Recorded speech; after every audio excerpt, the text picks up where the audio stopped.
name is Sylvain Rochon, and I'm getting people to expand their human experience using cutting-edge technology. And today we'll be talking about artificial intelligence again, and specifically we're going to be talking about an improved version of the 3 laws of robotics. This is something, a certain amount of research that is out of the University of Hertfordshire, and they call it empowerment. And the reason why I wanted to talk about it, it's not really an improvement per se, it's more about realizing that artificial intelligence development as we see it today and how we see it involved requires a certain amount of regulation, let's call it, to avoid the learning AI to do drastic mistakes or take the turns for the worse and do things that would capture, imprison, or hurt human beings and robots themselves, which is the purpose of the 3 laws. But of course, the 3 laws of robotics were written by Isaac Asimov, the science fiction writer, 75 years ago, and he didn't really know what was going to happen today, so his perception of robots was, well, more limited, let's just say. But here are the 3 laws, just so that you are aware of them. The first law said a robot may not injure a human being or through inaction allow a human being to come to harm. So that's good. Perfect. A robot must obey the orders given it by human beings except where such orders would conflict with the first law. So you can't order a robot to harm another human being because the first law says robot must not injure a human being even through inaction or allow a human being to come to harm. Okay, so those are combined to allow prevent human beings from being nasty through giving an order to the robot. Okay. Third law says a robot must protect its own existence so long as such protection does not conflict with the first and second laws. So that's for the robot's self-preservation, to allow the robot to prevent the robot essentially from self-destruction, unless its self-destruction is going to be is necessary to prevent human injury and things like that. Now, what we understand now with deep learning and AI is that computers actually can learn as just like a human being now. Where in Asimov's world, robots were instructed with sets of rules, which is why there are 3 laws. So the robot, if it follows the rules exactly, along with other rules that allow it to do tasks A, B, and C, it would not hurt a human being, it just because it follows very rigid laws and sets. But like other science fiction writers have shown us, you can still follow those laws and get human beings in very precarious situations, just like in the movie I, Robot with Will Smith, where Vicky, the main AI, who's learning a little bit, and managed by the 3 laws, tries to explicitly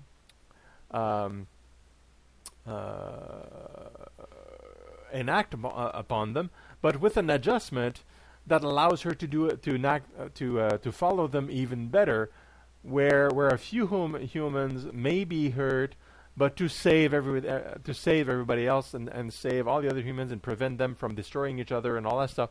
It's basically that she's trying to incarcerate all the human beings to prevent them from hurting each other and all other stuff. So she's trying to satisfy her 3 laws with a variation that she learned. So laws that are very rigid, with an AI that can learn, just like Vicky in the example of iRobot, potentially could learn how to adapt to them in certain ways and put some reasoning around it that makes sense to the AI. So the University of Hertfordshire, what they did, they started working on a different principle that is more general and over-encompassing, that they call empowerment.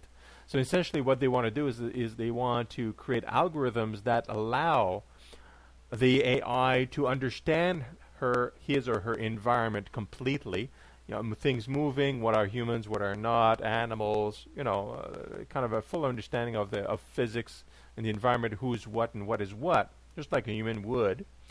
And on top of it, empower the and give him a sense of empowerment where the robot would try, or the AI would try as much as possible to keep as many options open as possible, as well as keep other robots and human beings options as possible. So, for example, and that is very general blanket sets of rules that are not really rules. It's more of a sense of consciousness in some way, where if a decision by the robot would limit its options or limit somebody else's option, it would evaluate it. Well, okay, like that's probably bad, but it also has to follow its own programming at the same time, because that's the programming. But it'll try to do it in such a way that it would minimize the amount of options that it has, as well as preventing the elimination of options to others. So hurting someone reduces options for that person, because if you're hurt, you don't move as fast, maybe you can't move anymore. Death is even worse, because that removal of all options. And for itself, it also removes options, because if you hurt someone, then you can't interact with that person in the same way and as much. So it tries to keep, it would try to keep everything healthy and up and standing as much as possible, while trying to do its tasks. And this is a very delicate kind of program, because it's not direct laws, and it's not black and white, just like the three laws of Aasimov. It's more of the building of an empowered person, or of a consciousness in some way, where the AI is still able to modulate and work within those parameters, because it's not black and white.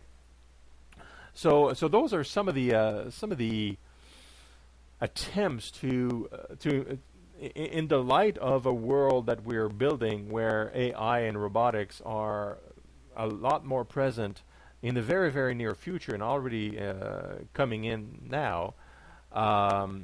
We need to have something in place, some regulation in place, that we can apply to all AI in some way, shape, or form, to make sure that the AI learns in a similar way that I guess an enlightened human would.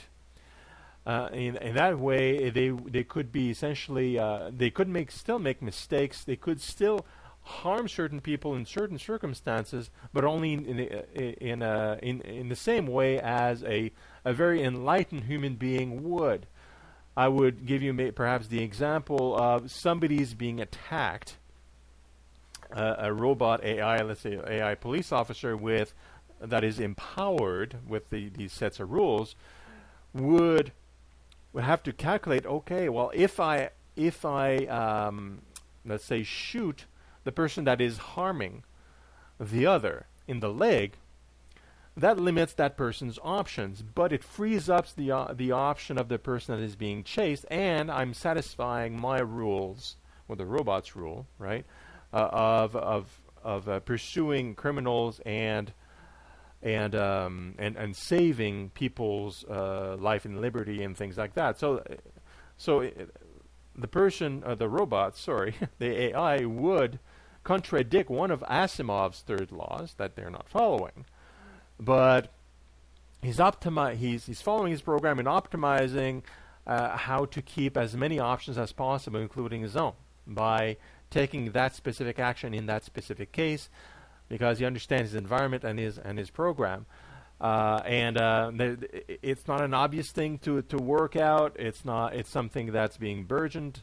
It's like a little bud of a start, I think, this empowerment principle. But I think it's desperately needed to actually put something in place and put regulations around the world that give a certain form of consciousness to AI proactively before they are out in market and learning and kind of network with the internet, where they can learn all sorts of stuff from all sorts of miscreants that are still out there, and that still want to do harm to others for all sorts of reasons, warranted or not, right? So we really need to all agree internationally before AI become real learning AI, spread on the web, about putting these kinds of regulations in place in one shape or another. They don't need to be perfect initially, but they need to be there to avoid essentially human beings, for the most part, using AI or training AI to do things that they're not supposed to be doing. So it's quite complex. I wrote a fairly extensive blog on with huge amounts of links in there. You can find that in the description below, and you can kind of follow it up. And I probably will be talking about this further because it's elaborate and it's still being discussed. There's a lot of it is still being kind of discovered and thought through while we have AI being deployed in the market. So we need to move fast on this, and we need to talk about this, and we need to put something in place as soon as possible. Something that obviously will not restrict the development and the research and development around artificial intelligence. We don't want to stop progress, but we do need to have things in place that will guide the development and in particular the deployment. We already have several military companies that are selling or trying to sell AI-enabled weapon systems that are capable through advertisements. They say they're capable to identify targets and hunt and kill, but there's no regulation around such deployments yet, and those are the most dangerous AI, because what if they learn badly? What if they are reprogrammed and all that stuff? So let's focus on applying a reasonable regulation on learning AI, so that we can, as entrepreneurs, we can build them, deploy them, and we know they'll be safe. It's good for the economy and for the companies, because then we will assume, for the most part, that these AIs will avoid liabilities for us, because that's still in play. It's still your product until we decide otherwise as a society, that AIs learn too much and they become responsible of their own action. There's been discussions around that, but it's not in play just yet.